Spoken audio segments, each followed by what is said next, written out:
रहीम। इस टॉपिक को पढ़ने के बाद आपको ये पता चलेगा कि इलेक्ट्रिक पोटेंशियल और इलेक्ट्रिक पोटेंशियल डिफरेंस में एक वाज़िह फ़र्क क्या है।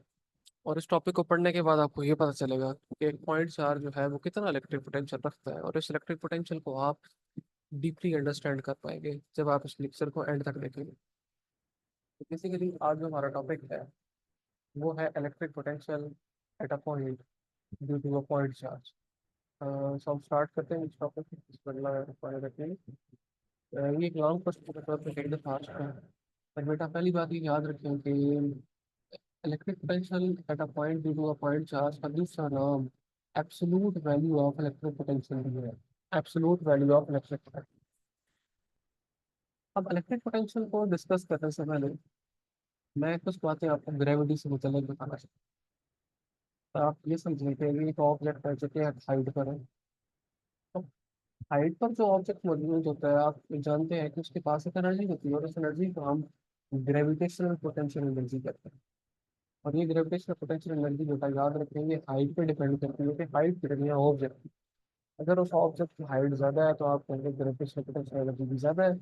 और अगर हाइट कम है तो आप ये कहेंगे ग्रेविटेशनल पोटेंशियल एनर्जी कम है। और ये किसके रेफरेंस में आप बताते हैं? आप ग्राउंड के रिस्पेक्ट में ये चीज़ बता रहे हैं, विद रिस्पेक्ट टू ग्राउंड।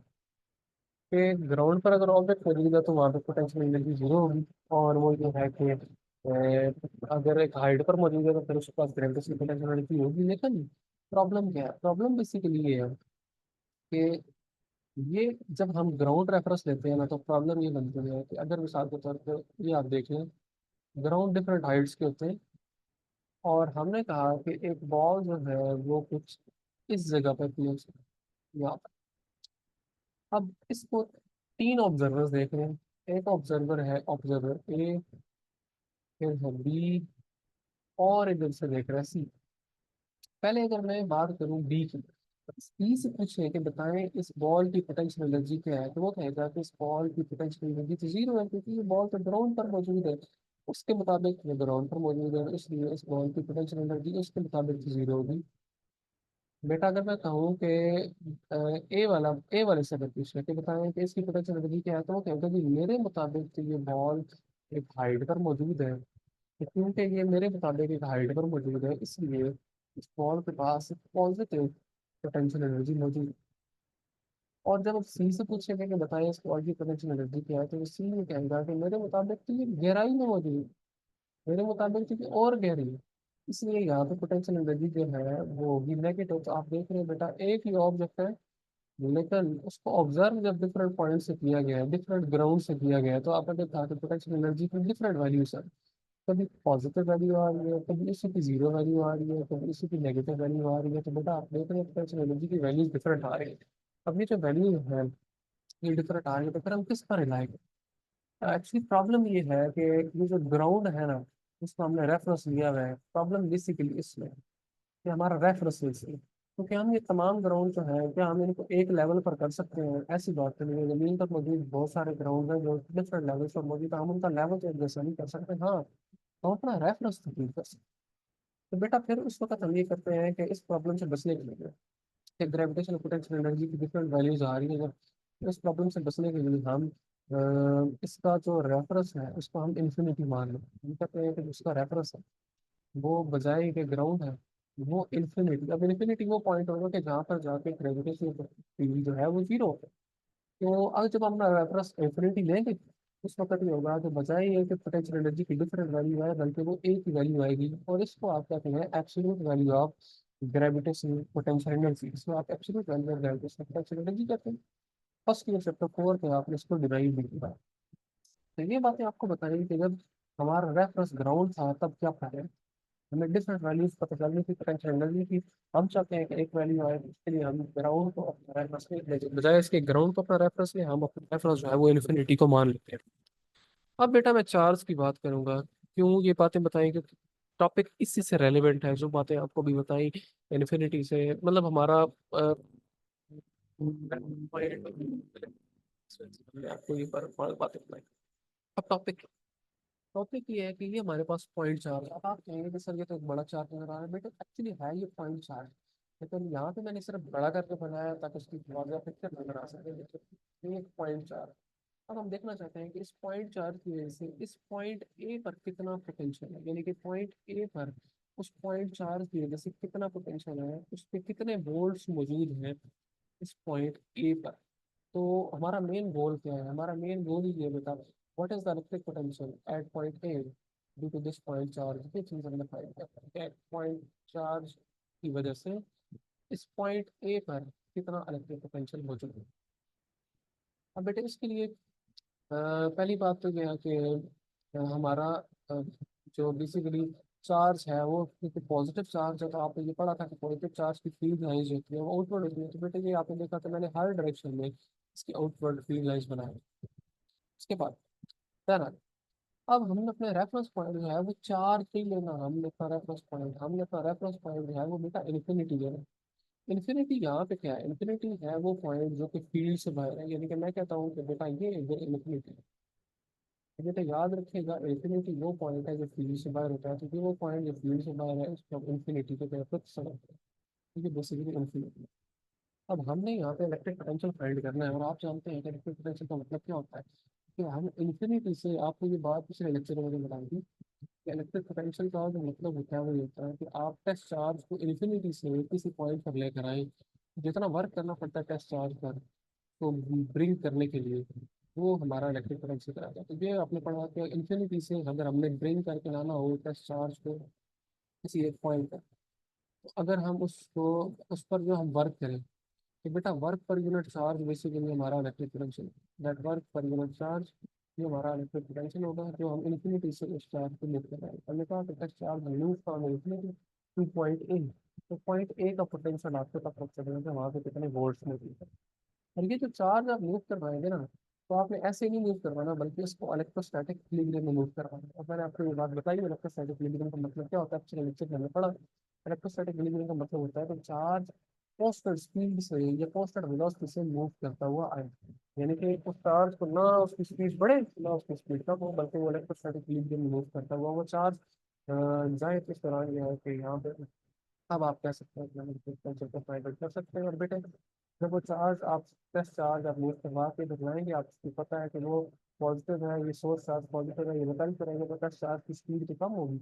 इसके लिए हमें क्या करना पड़ेगा, वर्क करना पड़ेगा, यानी कि उसमें फोर्स अप्लाई करनी पड़ेगी ताकि इसकी जो स्पीड है वो बरकरार रह सके। इस पर फोर्स अप्लाई करें फिर वर्क करें ताकि ये कि इसकी स्पीड बरकरार रह सके।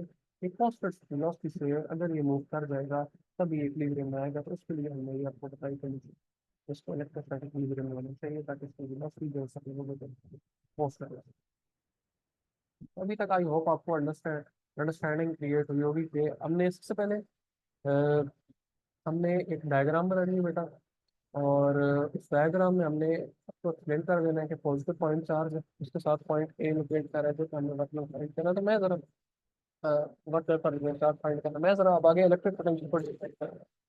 तो इलेक्ट्रिक पोटेंशियल की डेफिनेशन आप पहले पढ़ चुके हैं। चलिए, electric potential is the work per unit charge. आपने ये पढ़ा बेटा कि this is the work per unit charge in bringing a test charge from infinity to that point for which whose potential is to be measured। जिस point का potential आपने नहीं रखना उस पॉइंट का उस पॉइंट तक अगर टेस्ट चार्ज के लिए करवाएंगे तो बेटा वहां तक आने का जो हमारा वर्क होगा वो हमारा वर्क इलेक्ट्रिक पोटेंशियल होगा, और उसको हम absolute value of electric potential भी कहते हैं।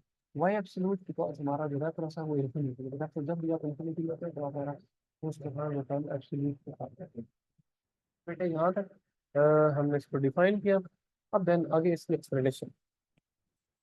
पहले मैं बात करूंगा कि यहाँ तक प्रॉब्लम क्या है। आपने इलेक्ट्रिक फील्ड पोटेंशियल ग्रेडियंट का टॉपिक पढ़ा, आपने वहाँ पे ये पढ़ा कि हमारे पास इलेक्ट्रिक फील्ड का formula is equal to minus delta V by delta r. ये आपका इलेक्ट्रिक फील्ड का फार्मूला पढ़ा। और उससे मैं अगर पोटेंशियल डिफरेंस को फाइंड करना चाहूँ तो मैं डेल्टा आर अगर मल्टीप्लाई करूँगा तो डेल्टा वी जो आएगा वो minus E into delta r की आएगा। अब प्रॉब्लम क्या, प्रॉब्लम ये है कि ये फार्मूला तभी वैलिड होता है, ये फार्मूला तभी अप्लाई होता है कि जब इलेक्ट्रिक फील्ड जो है बेटा, जब इलेक्ट्रिक फील्ड पोस्ट होता है, इलेक्ट्रिक फील्ड पोस्ट होना चाहिए इस फार्मूला को अप्लाई करने के लिए। अदरवाइज हम इस फार्मूला को अप्लाई नहीं कर सकते, और ये काम आप बिल्कुल फर्स्ट ईयर में भी कर सकते हो। फर्स्ट ईयर में आपने पढ़ा था ये फार्मूला एफ डॉट डी। तो वर्क का जो फार्मूला है ये आप कहते हैं तब अप्लाई होता है कि जब ये फोर्स कांस्टेंट रहे। तो ये तकरीबन आप ऐसा काम फर्स्ट ईयर में ही करते हैं। यहाँ पे कंडीशन क्या है, इलेक्ट्रिक फील्ड को कांस्टेंट होना चाहिए, ये प्रॉब्लम है। अब अगर मैं कहता हूँ कि मैंने एक टेस्ट चार्ज मूव करना है इंफिनिटी से किसी एक पॉइंट ए पर, तो बेटा ये अगर हमारे पास चार्ज है और हम कहते हैं ये पॉइंट ए, और हमने मूव करना है किसी एक टेस्ट चार्ज को तो उस पॉइंट तक, तो बेटा अब देखिए जब आप इतने ज़्यादा डिस्टेंस से मूव करके आएंगे, क्या है आप एक बहुत ज़्यादा डिस्टेंस कवर करके आ रहे हैं, एक बहुत लार्ज डिस्टेंस आप कवर करके आ रहे हैं, तो क्या होगा इलेक्ट्रिक फील्ड में एक तब्दीली आएगी, क्योंकि आप ये जानते हैं कि इलेक्ट्रिक फील्ड डिस्टेंस के साथ इन्वर्स फील्ड डिस्टेंस स्केयर के साथ इन्वर्स फील्ड है। इलेक्ट्रिक फील्ड के फार्मूला से ई लिखते थे के बाय आर स्केयर से आप ये जानते हैं कि हम ये लिख सकते हैं कि इलेक्ट्रिक फील्ड जो है वो डिस्टेंस स्केयर स्केयर के इन्वर्स ही प्रोपोर्शनल है। अब बेटा यहाँ पे क्या होगा, जब आप चार का चार एक बहुत ज्यादा डिस्टेंस कवर करेगा, यानी कि बहुत ज्यादा डिस्टेंस कवर करके आएगा, तो इलेक्ट्रिक फील्ड बहुत ज्यादा डिक्रीज होगी। तो क्या ये कॉन्स्टेंट रही है नहीं, क्योंकि डिस्टेंस बहुत ज्यादा उसको कवर करना है, तो उस दौरान डिस्टेंस बहुत ज्यादा चेंज होगा, उस दौरान इलेक्ट्रिक फील्ड जो भी बेटा है वो बहुत ज्यादा डिक्रीज हो जाएगी। अब इलेक्ट्रिक फील्ड जो डिक्रीज हो रही है तो प्रॉब्लम है कि क्या इलेक्ट्रिक फील्ड जो कॉन्स्टेंट है ही नहीं। अब क्या हम यहाँ पर ये फार्मूला अप्लाई कर पाएंगे? नहीं बेटा, हम ये फार्मूला वहाँ पर अप्लाई नहीं कर पाएंगे, जो अभी आपको फार्मूला बताया मैंने वो सिर्फ तभी अप्लाई होता है तो जब हमारी इलेक्ट्रिक फील्ड जो है वो कॉन्स्टेंट, तो ये फार्मूला फिलहाल के लिए तो अप्लाई नहीं हो सकता, बिकॉज इलेक्ट्रिक फील्ड जो है अभी हमारी कांस्टेंट बन जाएगी, जब हमने इंफिनिटी से मूव करना है चार्ज पार्टिकल को, तो उस वक्त हमारी इलेक्ट्रिक फील्ड तो तब्दील हो जाएगी। उसके लिए फिर सोल्यूशन, तो बेटा उसकी रेमेडी या उसका सोल्यूशन ये है कि आप बजाय ये कि आप जो पॉइंट जिससे चार्ज को मूव करवाना है, बजाय ये कि वो इंफिनिटी रखें, आप इसको है कि वो जो पॉइंट बी है वो पॉइंट ए के बहुत ज्यादा क्लोज है। यानी कि मैं ये कहता हूँ कि बेसिकली अगर हमारे पास इस पॉइंट को आप ऐसे समझें कि अगर हमारे पास ये है सोर्स चार्ज, और बेटा ये सोर्स चार्ज है, और हम ये कहते हैं कि इसके करीब एक पॉइंट ए है, इसके करीब ये पॉइंट ए।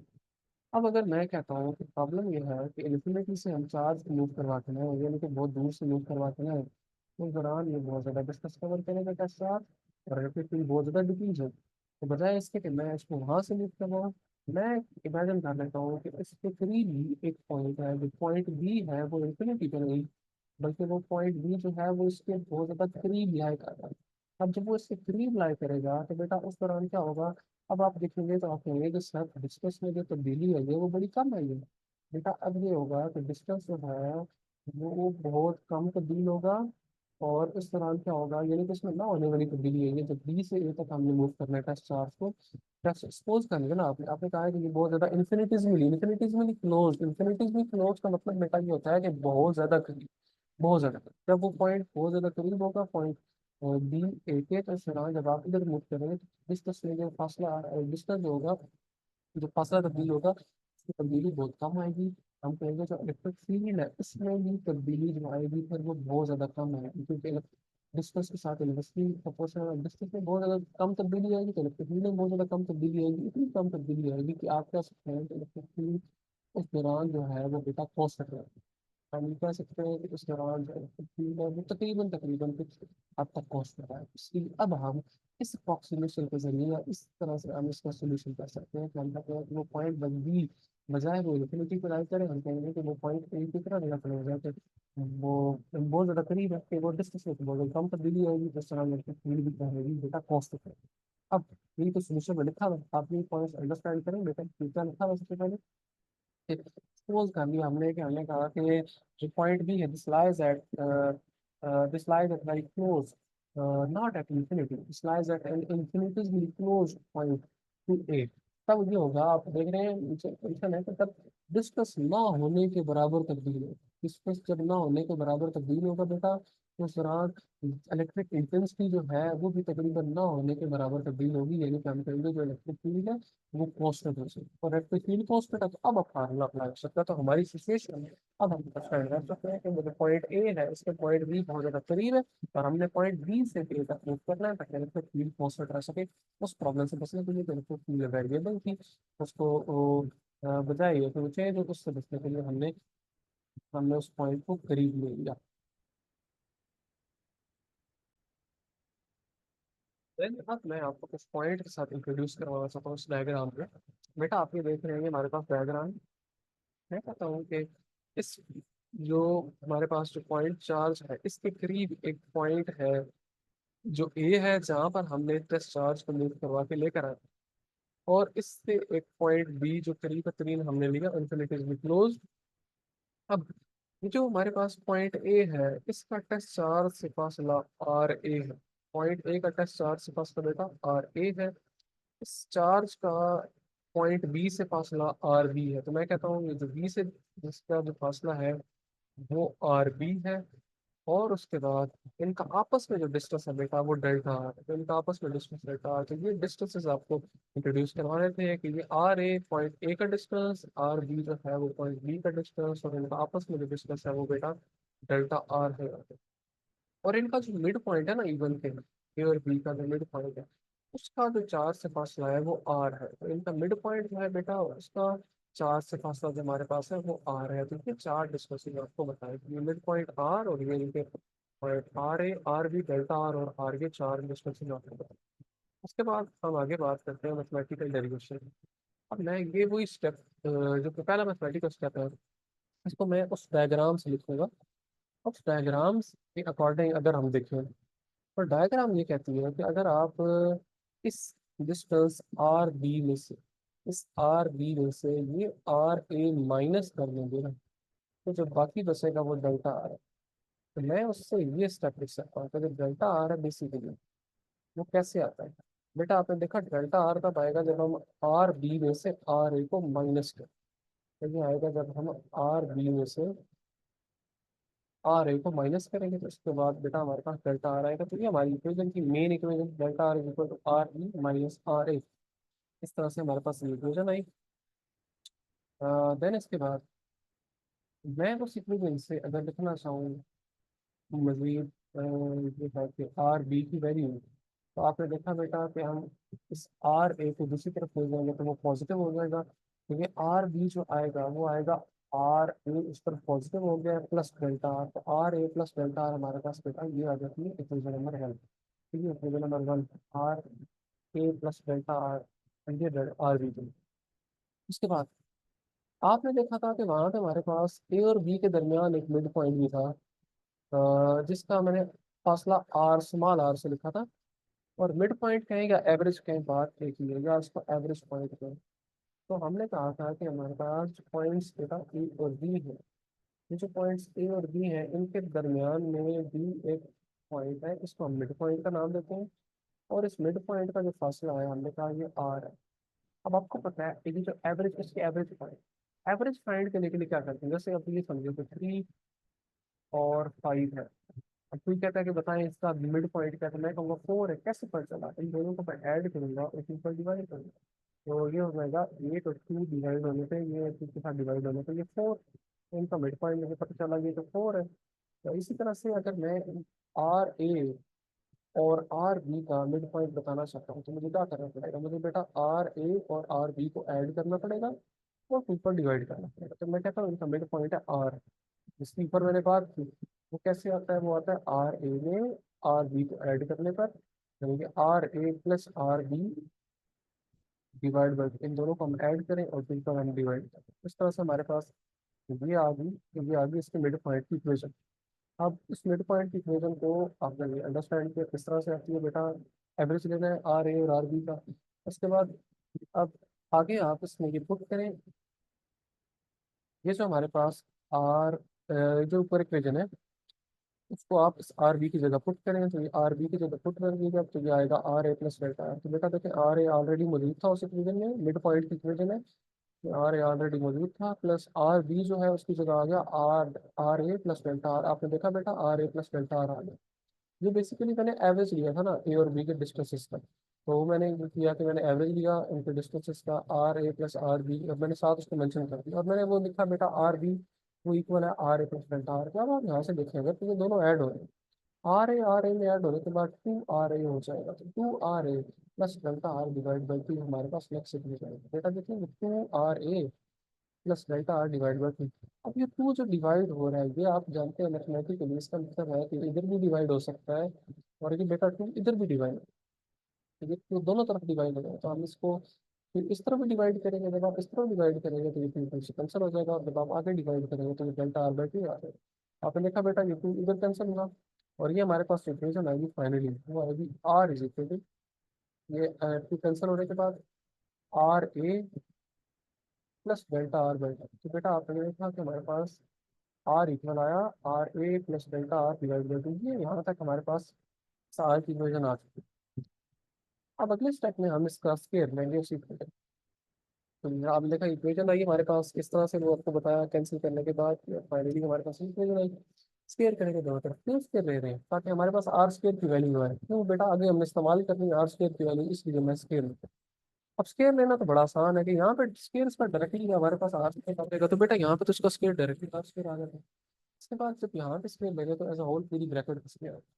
अब बच्चे ये जानते हैं कि अगर A plus B whole square की बात की जाए, तो बेटा A plus B whole square जो है वो है हमारे पास A square plus B square plus two B. ये फार्मूला मैं अप्लाई करूंगा, यानी कि मेरे पास ये फर्स्ट टर्म है इसका स्केयर, यानी कि आर ए का स्केयर। आप इसको ऐसे देखें, ये हमारे पास पहली टर्म का स्केयर यानी कि आर ए का स्केयर प्लस सेकंड टर्म का स्केयर यानी कि डेल्टा आर बाई टू का square plus two a b, two r a into delta r by two. ठीक है, हमारे पास बेटा इस तरह से आया कि पहली टर्म का स्केयर प्लस दूसरी टर्म का स्केयर प्लस टू ए इंटू बी।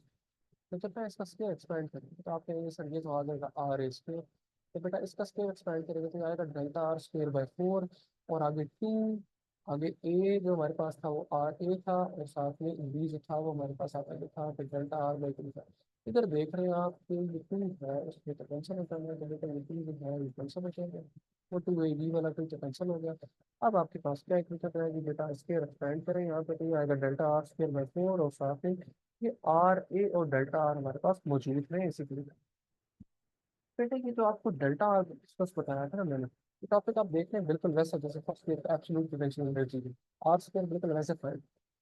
बेटा यहाँ पे आप देख रहे हैं कि डेल्टा आर आ रहा है। अब डेल्टा आर जो है ये आपको बताया था, ये पॉइंट ए और पॉइंट बी के दरमियान एक बहुत ज़्यादा स्मॉल डिस्टेंस है, क्योंकि वो हमने इमेजिन किया है कि वो इन्फिनिटिजली क्लोज है, तो उनके दरमियान का डिस्टेंस था डेल्टा आर।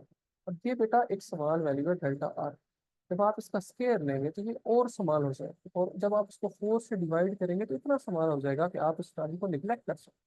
जैसे मैं अगर एग्जांपल दूँ तो 0.1 जो है वो एक छोटा नंबर है, लेकिन जब मैं इसका स्केयर लेता हूँ तो ये और छोटा होता है, यानी कि इसकी वैल्यू फिर आते हैं, इसका स्केयर लेने के जिसका आंसर आता है वो आता है 0.01, तो ये और छोटा होता है।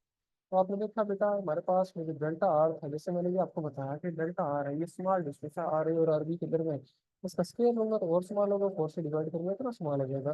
तो फाइनली हम इस टर्म को निगलेक्ट कर सकते हैं कि इसके ऐड या सब्ट्रैक्ट होने से फर्क नहीं पड़ता, तो ये टर्म बेटा निगलेक्ट होगी यहाँ से। अब हमारे पास जो फाइनली रह गया वो r square is equal to r a square plus r a into delta r हमारे पास फाइनली इक्वेशन में रह गया। तो ये आया r square is equal to r A plus r are a square into delta r, यानी कि बेटा ये देखो r square is equal to, ये हमारे पास आया r a square plus r a into delta r, तो ये बेटा आगे आ जाएगा आर ए और साथ में आ जाएगा डेल्टा आर। अभी तक हमने जितने स्टेप्स किए ना इसको हम एक दफ़ा रिवाइज कर लेते हैं, फिर हम नेक्स्ट स्टेप्स पे चलते हैं क्या।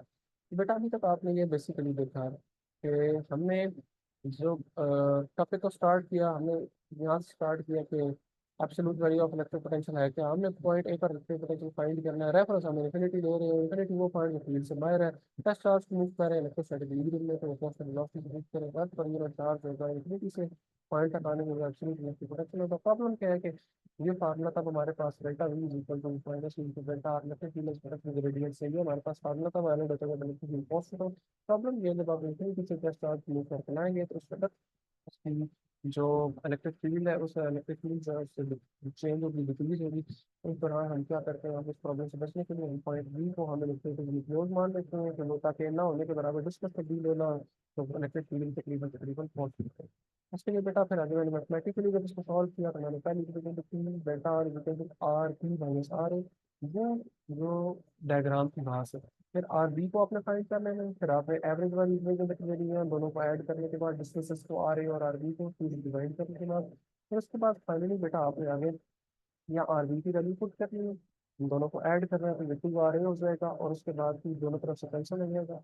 जब फिर दोनों तरफ से कैंसिल होगा तो ये RA plus delta R/2 square लेना दोनों तरफ, स्क्वायर लेने के बाद A square plus B square plus 2 रहेगी, A square plus B square plus 2 रहेगी। तो दूसरे कैंसिल करना, ये टर्म नेगलेक्ट हो जाएगी तो स्क्वायर लेंगे, 4 से डिवाइड करेंगे, और ये टर्म ऑलरेडी स्मॉल थी, स्क्वायर लेंगे इतना स्मॉल हो जाएगा तो वो तकरीबन नेगलेक्ट हो जाएगी। उसके बाद बेटा आगे हमने इस डेल्टा, ये हमने टर्म नेगलेक्ट कर दी, इस डेल्टा आर की जगह पे आपको शुरू में बताया था कि डेल्टा आर बेसिकली इक्वल है RB माइनस RA के। तो अब आपने इस डेल्टा आर की जगह ये पुट करना है RB माइनस RA। तो हमारे पास जो नेक्स्ट इक्वेशन आएगी वो बेटा ये आएगी कि r square equal to RA square plus RA multiply by delta r की जगह बेटा आ जाएगा RB माइनस RA। तो ये आ जाएगा वही इक्वेशन, और डेल्टा आर की जगह RB माइनस RA। अब ये RA जो है उसमें पहले इधर मल्टीप्लाई होना है RB के साथ, तो ये RB हो जाएगा, और आगे जब मल्टीप्लाई होगा तो प्लस माइनस माइनस, तो minus RA square plus R square, और माइनस RA स्क्वायर बेटा कैंसिल हो गया आपस में। तो हमारे पास फाइनली आर स्क्वायर इक्वल आ जाएगा RA RB। ये हमारे पास आर स्क्वायर इक्वल आया RA × RB। इसके बाद अब ये आर स्क्वायर की वैल्यू क्यों फाइंड की है, अब आपको पता चलेगा कि हमने इलेक्ट्रिक फील्ड में इसको पुट करना था इसलिए। इलेक्ट्रिक फील्ड का फार्मूला तो आपने चैप्टर के स्टार्ट में पढ़ा था कि ये होती है K/Q/R², यानी कि 1/4πε0 बेटा आर स्क्वायर क्या है। अभी आपने देखा ऊपर आर स्क्वायर लिखा हुआ है, तो वो क्या है, वो RA RB है। बेटे देखा आपने आर स्क्वायर है RA RB, अब यहाँ पे क्या है बेटे आर स्क्वायर की जगह पे लिख सकता हूँ RA RB इस जगह पे। तो ये मेरे पास इलेक्ट्रिक फील्ड की इक्वेशन बन जाएगी 1/4πε0 Q divide by RA RB। ये इसको हम कहते हैं इक्वेशन नंबर 3। अब बहुत आसान है आगे इलेक्ट्रिक पोटेंशियल फाइंड करना, अब कोई मुश्किल नहीं। देखिए इलेक्ट्रिक पोटेंशियल को फाइंड करने के लिए अब मैं वो इक्वेशन अप्लाई कर सकता हूँ जो इक्वेशन आपको शुरू में बताई थी, इलेक्ट्रिक फील्ड पोटेंशियल ग्रेडियंट। तो बेसिकली हमारे पास delta V is equal to minus mean to delta R है, ये equation electric field potential gradient से आई। अब मैंने क्या किया, मैंने इस डेल्टा V की जगह कुछ पुट करना है, मैंने इस E की जगह कुछ पुट करना है, इस डेल्टा आर की जगह। अब इन पॉइंट्स को मैं एक्सप्लेन करता हूँ किस तरह से। बेटा डेल्टा V कहते हैं पोटेंशियल डिफरेंस को। देखिए ये हम पॉइंट ए पर थे, और बाद में हम चले गए पॉइंट बी पर। तो हमने कहा कि हमारे पास, सॉरी, जब हम ने चार्ज को मूव किया तो हमने कहा कि पॉइंट बी से पॉइंट ए तक हमने चार्ज को मूव किया, तो टेस्ट चार्ज को हमने पॉइंट बी से ए तक मूव किया। तो फाइनल हमारे पास जो पोटेंशियल है वो है पॉइंट ए का, यानी कि फाइनल पोटेंशियल है VA पॉइंट ए का, और इनिशियल पोटेंशियल जो था वो था हमारे पास VB। तो आप इसको लिखेंगे चेंज इन पोटेंशियल डिफरेंस, या change in potential, sorry, change in potential is equal to final potential यानी कि VA माइनस इनिशियल पोटेंशियल यानी कि VB। तो final potential VA minus initial potential VB आ गया। उसके बाद इज इक्वल टू माइनस, अब आगे आप देख रहे हैं इलेक्ट्रिक फील्ड, ये क्या है, ये है 1/4 Q डिवाइड बाई RA/RB। और साथ में आप देख रहे हैं कि हमारे पास डेल्टा आर आ है। बेटा डेल्टा आर जो है ना, इसको फाइंड करना कोई प्रॉब्लम नहीं है। डेल्टा आर आपको बताया था, वो डायग्राम से आप फाइंड कर सकते हैं, that is equal to RA - RB। तो बेटा मैं यहाँ से लिख सकता हूँ इसको, delta are is equal to RA minus RB। अब फाइनली आपने देखा कि मैंने इस जगह डेल्टा आर को पुट करना है। तो मेरे पास जो चीज़ें थी पुट करने के लिए, एक तो ये final VA minus VB, electric field intensity 1/4 divide by RA/RB, और डेल्टा आर आपने देखा RA - R। देन अभी ये मैंने रिजल्ट आप बता दी कि हमने पॉइंट बी से ए तक मूव किया, तो final potential minus initial potential आया, और हमने ये बात। अभी आप देख रहे हैं बेटा हमने आर स्क्वायर की जगह ना, जो फार्मूला था उसमें आर स्क्वायर की जगह ये RA/RB करते हैं। अभी ये हेल्प करेगा हमें इस क्वेश्चन को सिंप्लीफाई करने में, कि RA/RB जो है ये बेटा पहले इधर डिवाइड होगा इस RA के साथ।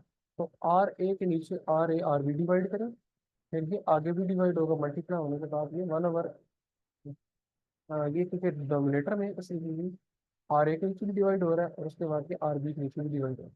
बेटा ये RA जो है वो RA से हो जाएगा कैंसिल, और RB जो है ये RB से हो जाएगा cancel।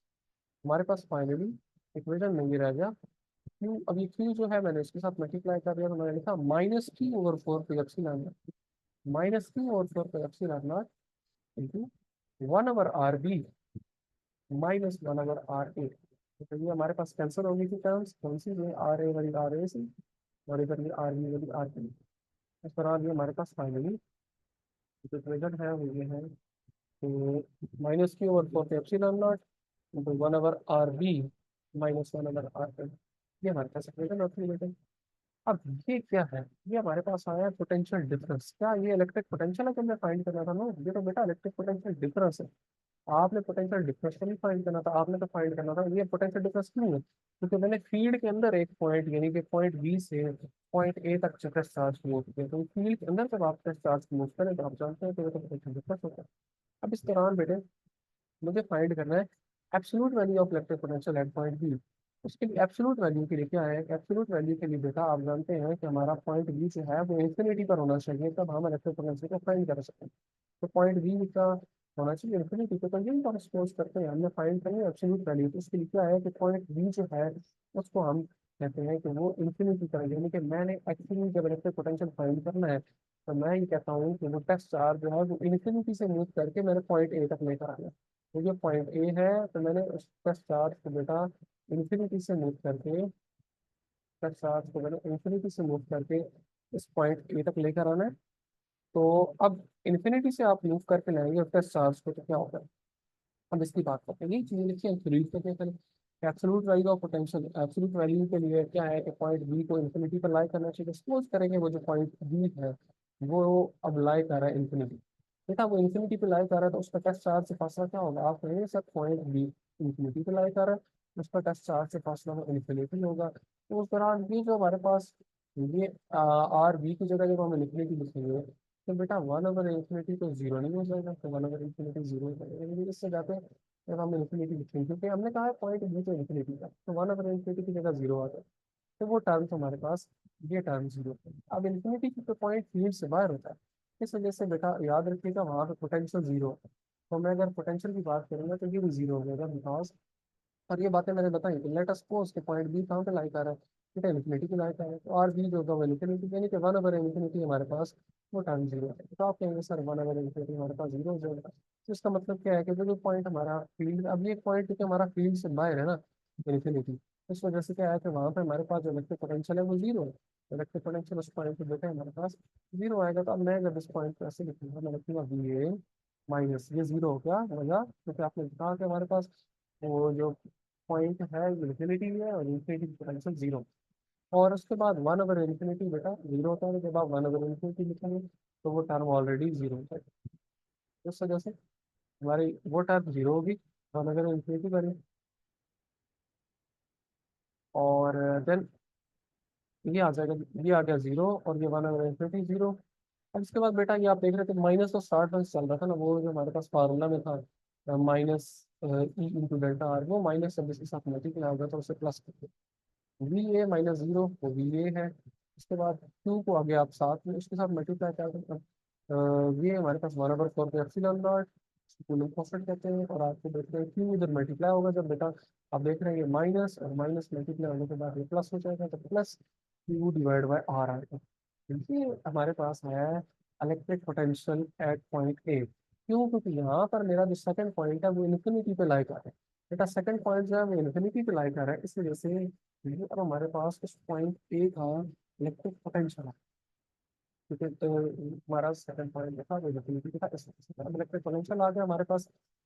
अब ये इलेक्ट्रिक पोटेंशियल किस चीज़ पे डिपेंड कर रहा है? ये सारी चीज़ें कांस्टेंट है, ये क्यू के इसे गुणन कांस्टेंट कहते हैं, वन ओवर फोर का एप्सिलॉन है वो भी कांस्टेंट है, चार भी सेम है। असल में इलेक्ट्रिक पोटेंशियल किस पे डिपेंड कर रहा है? बेटा आप देख रहे हैं इलेक्ट्रिक पोटेंशियल फासले पे डिपेंड कर रहा है, कितने फासले पर वो पॉइंट मौजूद है।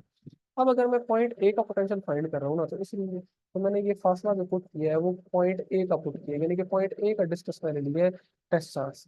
जब मैं इसका पॉइंट ए का डिस्टेंस फाइंड करूँ, अगर मैं पॉइंट बी का सॉरी पॉइंट ए का पोटेंशियल फाइंड करूँ, अगर मैं पॉइंट बी का पोटेंशियल फाइंड करूँ तो उस वक्त मुझे क्या करना पड़ेगा? मुझे डिस्टेंस बी बेटा पॉइंट बी वाला लेना पड़ेगा। और अगर मैं पॉइंट सी का पोटेंशियल फाइंड करूँ तो बेटा डिस्टेंस मुझे पॉइंट सी वाला लेना पड़ेगा। तो डिस्टेंस जो है वो आपने इस पॉइंट का लेना, तो जिस पॉइंट का पोटेंशियल फाइंड करना था तो हमें एक जनरल फार्मूला भी तो बनाना चाहिए। हम कहते हैं जनरल फार्मूला ऐसे होगा जिसमें किसी भी पॉइंट का जनरल रिलेशन आप यहाँ पे डिस्कस पुट करें तो आपको पता चल जाएगा उस पॉइंट का पोटेंशियल, क्योंकि ये चीज़ तो कांस्टेंट है ऑलरेडी बेटा, चार्ज भी सेम है, इस वजह से हमारे पास इलेक्ट्रिक पोटेंशियल उस डिस्टेंस पे डिपेंड कर रहा था। तो आपने इसको देखा कि v is equal to one over four epsilon naught Q divide by R. तो आपने देखा इलेक्ट्रिक पोटेंशियल जो है वो डिस्टेंस के साथ इस तरह से डिफरेंट है। अब मैं यहाँ से एक बड़ी इंपॉर्टेंट बात आपको बता सकता हूँ, और जो आपने पिछले टॉपिक्स पढ़े थे उनमें आपने देखा था, कूलम्स लॉ का हमारे पास ये फार्मूला होता है 1/4π/Q2/R²। अब इसमें ये तमाम चीज़ें कॉन्स्टेंट हैं, ये चार्जेस और साथ में कूलम कॉन्स्टेंट। इलेक्ट्रिक फोर्स जो है या कूलम फोर्स जो है ये डिस्टेंस के स्क्वायर के साथ इन्वर्सली प्रोपोर्शनल है। इलेक्ट्रिक फोर्स या डिस्टेंस के स्क्वायर के साथ इन्वर्सली प्रोपोर्शनल है। इवन मैं अगर इलेक्ट्रिक फील्ड का बेटा फार्मूला लिखूं तो आप ये जानते हैं कि 1/4πε0Q/R² होता है। बेटा आप देख रहे हैं यहाँ दोबारा ये चीज़ें सेम है, सॉरी कॉन्स्टेंट है। तो आप ये देख रहे हैं कि यहाँ पे इलेक्ट्रिक फील्ड जो इंटेंसिटी भी डिस्टेंस के स्केल के साथ बेटा इन्वर्सली प्रोपोर्शनल है। लेकिन अगर मैं इलेक्ट्रिक पोटेंशियल की बात करूँ तो आप देख रहे हैं कि वो तो सिर्फ डिस्टेंस के साथ इन्वर्सली प्रोपोर्शनल है, मतलब डिस्टेंस की 1 पावर के इन्वर्सली प्रोपोर्शनल है। तो यहाँ पे मैं कहता हूँ कि ये हमारे पास क्यू और ये बराबर पोटेंशियल हमारा रिपोर्शनल होने की वजह से हम इसको इन्वर्स ले लिया, ऐसे डिस्टेंस के साथ इन्वर्स ले लिया, हमने कहा डिस्टेंस की 1 पावर के इन्वर्सली प्रोपोर्शनल है ये बेटा। अब इसका क्या मतलब है? इसका मतलब ये है कि जब फासला बढ़ाएंगे आप तो जो कूलम फोर्स है वो बहुत ज़्यादा डिक्रीज करेगी, इवन कि इलेक्ट्रिक फील्ड इंटेंसिटी भी बहुत ज़्यादा डिक्रीज करेगी जब फासला बढ़ेगा। लेकिन जब फासला बढ़ेगा तो इस दौरान इतना ज़्यादा इलेक्ट्रिक पोटेंशियल डिक्रीज नहीं करेगा, क्योंकि ये 1 पावर के जो बेटा 1 पावर के प्रोपोर्शनल होगा, ये decrease नहीं करेगा, this will not decrease rapidly, this will not be change rapidly. Rapidly कौन चेंज हो रहा है? वो हमारे पास electric force electric intensity change हो रही है। This will not be change very much, this will not be change. अभी ये डिस्कस में 1 पावर के प्रोपोर्शनल। और लास्ट में आपको ये बताता हूँ, क्योंकि डिस्टेंस के साथ डिस्टेंस पे डिपेंड कर रहा था ना ये। तो अगर मैं कहता हूँ कि ये एक पॉइंट है हमारे पास, इस पॉइंट का पोटेंशियल है 5 वोल्ट, तो मैं उतने ही फासले पर एक और पॉइंट बेटा ले लूँ, उसका पोटेंशियल भी 5 वोल्ट ही होगा। उतने ही फासले पर मैं एक और पॉइंट ले लूँ तो उसका पोटेंशियल भी 5 वोल्ट ही होगा, और यहाँ पर भी एक और पॉइंट उतने ही फासले पर ले लूँ तो उसका पोटेंशियल भी 5 वोल्ट ही होगा। अब अगर मैंने दरमियान में भी ऐसे पॉइंट्स लेता रहूँ, आप कहेंगे सर ये तमाम पॉइंट जो है वो 5 5 वोल्ट्स के हैं, ये तमाम पॉइंट जो है क्योंकि ये सेम फासले पर है इस चार्ज से। अब मैं इन तमाम पॉइंट्स को ज्वाइन करूँ तो बेटा एक सरफेस बन जाती है। तो ये कैसी सरफेस है? ये ऐसी सरफेस है कि जिस पर तमाम पॉइंट्स का सेम पोटेंशियल है, तमाम पॉइंट्स का यहाँ पर सेम पोटेंशियल है। इसलिए ये जो हमारे पास सरफेस है, क्योंकि ये सेम पोटेंशियल रख रही है, इसलिए ये आपने जो आपके सामने मैंने जो सरफेस ड्रॉ की है उसको हम इक्वी पोटेंशियल सरफेस भी कहते हैं। वह इक्वी पोटेंशियल, इक्वी का मतलब है इक्वी जो है वो इक्वल से निकला है या सेम से निकला है। तो ये सेम पोटेंशियल वाली हमारे पास सरफेस है, या इक्वी इक्वल पोटेंशियल वाली सरफेस है, इसलिए हम इसे कहते हैं इक्वी पोटेंशियल सरफेस। जो अभी तक आपने इसको अंडरस्टैंड किया, ये हमारे पास इक्वी पोटेंशियल सरफेस सरफेस जिसका पोटेंशियल जो है वो थ्रू सेम है। यानी कि अगर मैं कहता हूँ कि टू पॉइंट है जो 4 वोल्ट पर मौजूद है, अब मैं अगर इन 4 वोल्ट्स के तमाम पॉइंट्स को ज्वाइन करता हूँ तो आप कहेंगे सर एक ऐसी सर्फेस बन रही है कि जो कि तमाम पॉइंट्स पर 4 वोल्ट रखते हैं, तो ये भी हमारे पास क्या है? ये भी हमारे पास इतनी पोटेंशियल सर्फेस सर्फेस बन रही है। तो आई होप बेटा आपको समझ आया होगा ये टॉपिक। तो बस लेक्चर को एंड करते हैं कि